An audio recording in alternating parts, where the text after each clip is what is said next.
betul lah. Hari ni kita dapat satu request dekat kereta Beza ni bau busuk, kepam, bau rokok. So hari ni kita nak try guna Easy pembasmi lipas dalaman kereta. Tengok betul ke tak betul Easy pembasmi lipas ni boleh wangikan kereta korang. Hari ni kita nak tengok, kita nak guna Easy pembasmi lipas dalaman kereta dekat dalam kereta Beza ni. Keluar lipas, Alhamdulillah kita tengok kereta Beza ni bersih ke tidak, wangi ke tidak lepas guna Easy pembasmi lipas dalaman kereta ni. Untuk yang tak tahu lagi cara penggunaan Easy pembasmi lipas dalaman kereta ni macam mana, first kali korang kena start enjin kereta korang. Lepas tu korang just on kan aircon full volume lower. Just ambil tin Easy ni, korang goncangkan dulu and korang tekan button ni. Lepas korang biarkan sama dalam, korang biarkan dalam kereta korang selama 15 minit.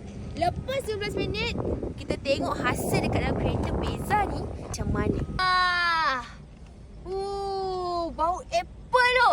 Lepas ni, ini dah tak payah, ini dah tak payah, ini pun dah tak payah. So, kalau korang nak wangikan kereta korang, korang nak hilangkan bau-bau rokok ke, bau-bau kepam, bau-bau mantan dalam kereta, korang boleh guna Easy pembasmi lipas dalam kereta.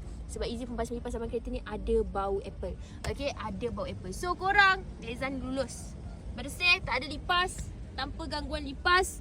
Cuma, biasalah, kotor lah, abuk rokok lah, itulah inilah, daun kering lah, apalah. Tapi yang paling penting kereta ni dah wangi, lulus tanpa lipas. So kalau korang nak wangikan kereta korang, korang boleh guna Easy pembasmi lipas dalam kereta. Korang tengok dekat beg kuning, Mesa dah letak combo 2, combo 3, combo 1 pun ada. So kalau korang nak dapatkan Easy pembasmi lipas, korang tekan dekat beg kuning sekarang.